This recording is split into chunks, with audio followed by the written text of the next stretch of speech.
সকলকে শুভেচ্ছা জানিয়ে শুরু করছি বাংলাভিউ সারাদিনের খবর। স্টুডিও থেকে এই মুহূর্তে সরাসরি যুক্ত হয়েছি আমি শ্রাবণী তালুকদার। এই অনুষ্ঠানের মাধ্যমে আপনাদেরকে জানিয়ে দেওয়ার চেষ্টা করি সারাদিনে ঘটে যাওয়া কিছু গুরুত্বপূর্ণ ঘটনা সংক্ষিপ্ত রূপে। আজ সোমবার ২৭ আষাঢ় ১৪২৯ বঙ্গাব্দ, ১১ জুলাই ২০২২ খ্রিস্টাব্দ। প্রথমেই জানিয়ে দেব বৃহত্তর সিলেট বিভাগের বিভিন্ন খবর। সোমবার দিবাগত রাত ১২টা থেকে অর্থাৎ ১২ জুলাই রাত ১২টা থেকে পরবর্তী ৪৮ ঘন্টা সিলেটে অগ্নি প্রজ্বলন ব্যবস্থা চালু রাখবে শেভরন। এতে আতঙ্কিত না হওয়ার জন্য সর্বসাধারণের প্রতি আহ্বান জানিয়েছেন জালালাবাদ গ্যাস ফিল্ড কর্তৃপক্ষ। আজ সোমবার এক গণবিজ্ঞপ্তির মাধ্যমে এই তথ্যটি জানানো হয়েছে। বিজ্ঞপ্তিতে বলা হয়, সিলেট শাহপরান থানাধীন টিলাগড়ের আলুতল এলাকায় জালালাবাদ গ্যাস প্লান্টের রক্ষণাবেক্ষণ কাজের অংশ হিসেবে সোমবার দিবাগত রাত ১২টা থেকে পরবর্তী ৪৮ ঘন্টা অগ্নি প্রজ্বলন ব্যবস্থা চলমান রাখবে শেভরন বাংলাদেশ। গ্যাস প্লান্ট সংলগ্ন এলাকার জনগণ ও পরিবেশ নিরাপদ রাখতে সকল ধরনের ব্যবস্থা গ্রহণ করা হয়েছে। উক্ত বিষয়ে আতঙ্কিত না হয়ে কর্ম এলাকার আশেপাশে জনসমাগম পরিহার করে দেশের জ্বালানি নিরাপত্তা নিশ্চিতকরণে এই গুরুত্বপূর্ণ কাজে সকলকে সহযোগিতা করার জন্য বিশেষভাবে অনুরোধ জানানো হয়েছে। এবার পবিত্র ঈদুল আজহায় ভয়াবহ বন্যা পরিস্থিতির মধ্য দিয়ে কাটিয়েছেন সিলেটবাসী। ভয়াল বন্যা এবার সিলেট বিভাগে কেড়ে নিয়েছে অনেকের কোরবানির সামর্থ্য। বিভাগের ৪ জেলায় এবার পশু কোরবানি দেওয়া হয়েছে ৩,৯২,৫৮৩টি। আজ সোমবার ১১ জুলাই মৎস্য ও প্রাণী সম্পদ মন্ত্রণালয়ের জনসংযোগ কর্মকর্তা ইফতেখার হোসেন এক সংবাদ বিজ্ঞপ্তিতে তথ্যটি জানিয়েছেন। বিজ্ঞপ্তিতে জানানো হয়, এবার সিলেট বিভাগের ৪ জেলায় কোরবানি হয়েছে মোট ৩,৯২,৫৮৩টি গবাদি পশু। এর মধ্যে ২,০১,১৮৬টি গরু মহিষ আর ১,৯১,৩৯৭টি ছাগল। ইফতেখার জানান, দেশের সব হাট এবং অনলাইনে এই পরিমাণ পশু বিক্রি হয়েছে। এই হিসেবে অনলাইনে যেসব পশু বিক্রি হয়েছে সেগুলোও ধরা আছে, তবে হাটে না নিয়ে খামারের বাড়ি থেকে বা সড়ক থেকে যে পশুগুলো বিক্রি হয়েছে সেগুলো এই হিসাবের বাইরে। সেই হিসেবে প্রকৃত কোরবানি এর চেয়ে বেশি। সিলেটের কোম্পানিগঞ্জ উপজেলায় সিএনজি চালিত অটোরিকশা ও মোটরসাইকেলের মুখোমুখি সংঘর্ষে ফয়েজ আহমেদ নামের এক যুবক নিহত হয়েছে। আজ সোমবার বেলা ১১টার দিকে উপজেলার তেলিখাল এলাকায় দুর্ঘটনাটি ঘটে। ফয়েজ সিলেটের গোয়েনঘাট উপজেলার পুরা গ্রামের নূর ইসলামের ছেলে। দুর্ঘটনার পর স্থানীয়রা গুরুতর আহত অবস্থায় তাকে উদ্ধার করে Sylhet MAG Osmani medical college হাসপাতালে প্রেরণ করেন এবং দুপুর ১টার দিকে সেখানে সে মারা যায়।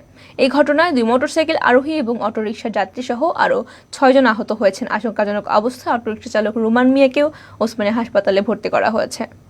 পুলিশ জানায়, ফয়েজ আহমদ তার ভাই জিলানির ব্যবহৃত মোটরসাইকেল নিয়ে কোম্পানিগঞ্জ উপজেলায় বেড়াতে যাওয়ার পথে তেলিখাল নামক স্থানে আসা মাত্র বিপরীত দিক থেকে আসা সিএনজি অটোরিকশার সঙ্গে মুখোমুখি সংঘর্ষ হয়। এতে গুরুতর আহত হন মোটরসাইকেল চালক ফয়েজ ও অটোরিকশা চালক রুমান মিয়া।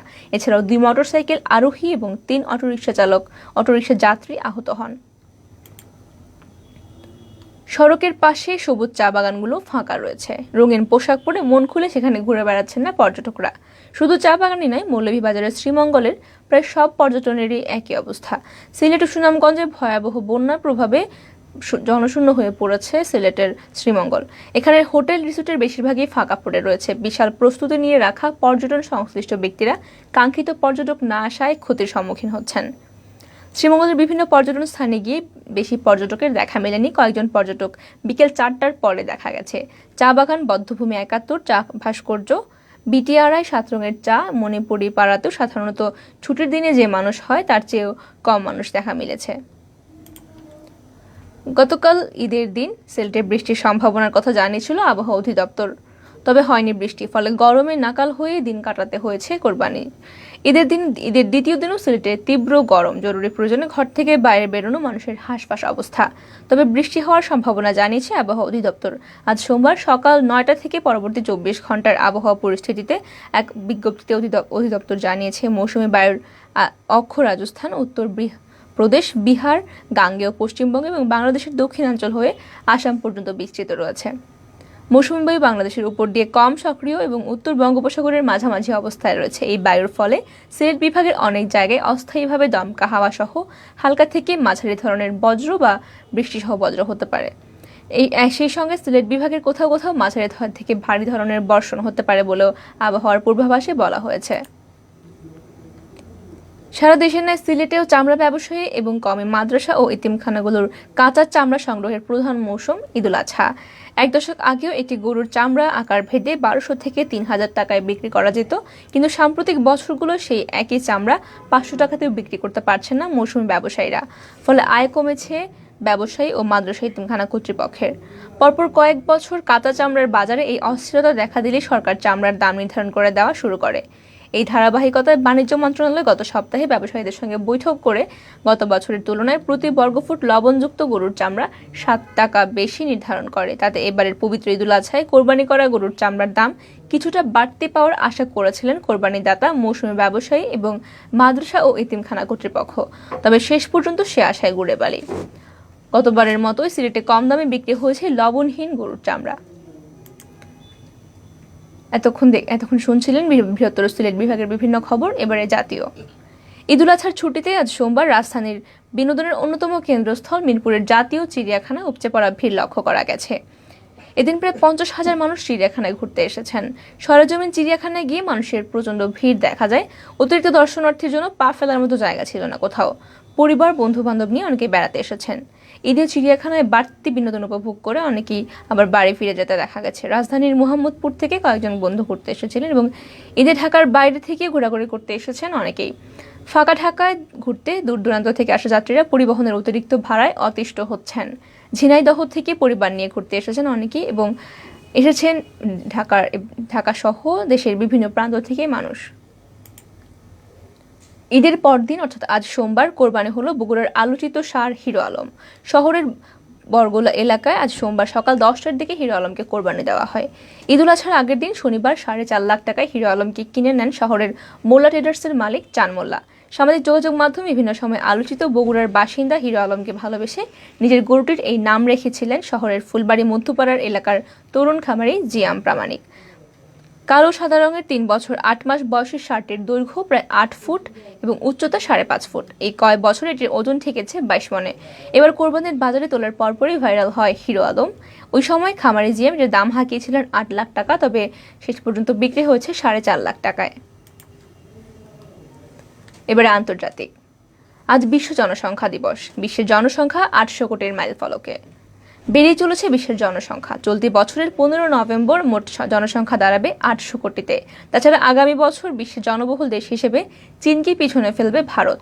জাতিসংঘের এক পূর্বাভাসে এই তথ্যগুলো জানানো হয়েছে। আজ সোমবার 11 জুলাই কাতার ভিত্তিক সংবাদ মাধ্যম আল জাজিরা এক প্রতিবেদনে এই তথ্যগুলো জানায়। জাতিসংঘ জানায় বিশ্বের জনসংখ্যা 100 কোটিতে পৌঁছাতে কয়েক হাজার বছর লেগেছিল, কিন্তু এই জনসংখ্যা 7 গুণ হতে সময় লেগেছে মাত্র 200 বছর। 2011 সালে এসে বিশ্ব জনসংখ্যা দাঁড়ায় 700 কোটিতে। জাতিসংঘের অর্থনৈতিক ও সামাজিক বিষয় বিভাগের পূর্বাভাসে বলা হয় 1950 সালের পর থেকে বিশ্ব জনসংখ্যা তার সবচেয়ে ধীর গতিতে বাড়ছে, তবে অতীতের দ্রুত বৃদ্ধির প্রভাব আগামী বছরগুলোতে পড়বে। ইউক্রেনীয়দের রাশিয়ার নাগরিকত্ব দিতে নতুন ডিক্রি জারি করেছে পুতিন। গার্ডিয়ানের খবরে বলা হয়, নতুন ডিক্রির ফলে ইউক্রেনীয় নাগরিকদের রাশিয়ার নাগরিকত্ব পেতে সহজ হবে। রাশিয়ার সরকারি ওয়েবসাইটে প্রকাশিত তথ্য বলছে, পুতিন একটি ডিক্রি জারি করেছেন যেখানে সহজেই রাশিয়ার নাগরিকত্ব পাবেন ইউক্রেনের নাগরিকরা। অবশ্যই এর আগে পুতিন এই ধরনের একটি ডিক্রি জারি করেছিলেন। ওই ডিক্রিতে রাশিয়ার বিচ্ছিন্ন অঞ্চল লুহানস্ক এবং দোনেৎস্ক এবং খেরসনের নাগরিকদের রুশ নাগরিকত্ব দেওয়ার প্রসঙ্গটি ছিল। এবারে খেলার খবর। অ্যান্ডারসনের ফিলিপে বলটি ছিল লেগ স্টাম্পের বাইরে শর্ট অফ ল্যাঙ্ক। 2 হাত বাড়িয়ে আমন্ত্রণ জানানো শট খেলার তামিম ইকবাল তাতে সাড়া দিয়ে বল পাঠিয়ে দেন গ্যালারিতে। ওই শটে তার পূর্ণ হলো 100, তবে তার রান সংখ্যা 100 হয়নি, বরং তার ছক্কা হয়েছে 100টি। বাংলাদেশের হয়ে ওয়ানডেতে ছক্কার প্রথম সেঞ্চুরিয়ান তামিম ইকবাল। বেশ কিছুদিন ধরে এই মাইলফলকের দুয়ারে করানার ছিলেন তামিম। ওয়েস্ট ইন্ডিজের বিপক্ষে ওয়ানডে সিরিজের প্রথম ম্যাচে রবিবার 100তম ছক্কাটি মারেন তামিম এবং ক্যারিয়ারের প্রথম ছক্কা মেরেছিলেন তিনি দ্বিতীয় ওয়ানডেতে 2007 সালে। 15 বছর পর তার 100 ছক্কা হলো এবং 224 ইনিংস খেলে। সুপ্রিয় দর্শক শ্রোতা, এতক্ষণ শুনছিলেন সারাদিনের বিভিন্ন খবর। শেষ করার আগে জানিয়ে দেব সারা দেশের করোনা ভাইরাস পরিস্থিতি। দেশে গত 24 ঘন্টায় করোনা ভাইরাসে 3 জনের মৃত্যু হয়েছে। এই নিয়ে মোট মৃতের সংখ্যা দাঁড়ালো 29,203 জন।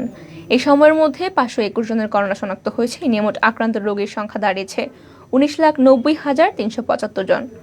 আজ সোমবার 11 জুলাই স্বাস্থ্য অধিদপ্তর থেকে পাঠানো নিয়মিত করোনা বিষয়ক বিজ্ঞপ্তিতে বলা হয়েছে 24 ঘন্টায় করোনা থেকে সুস্থ হয়েছেন 1105 জন এবং এই পর্যন্ত সুস্থ হয়েছেন মোট 19,14,318 জন। 24 ঘন্টায় 3,447 নমুনা পরীক্ষা করা হয় এবং এর বিপরীতে শনাক্তের হার ছিল 13.18%। মহামারীর শুরু থেকে এই পর্যন্ত শনাক্তের হার 13.77%। সুপ্রিয় দর্শক শ্রোতা, আপনারা এতক্ষণ শুনছিলেন সারাদিনের বিভিন্ন খবর। সঙ্গে থাকার জন্য সকলকে অসংখ্য ধন্যবাদ।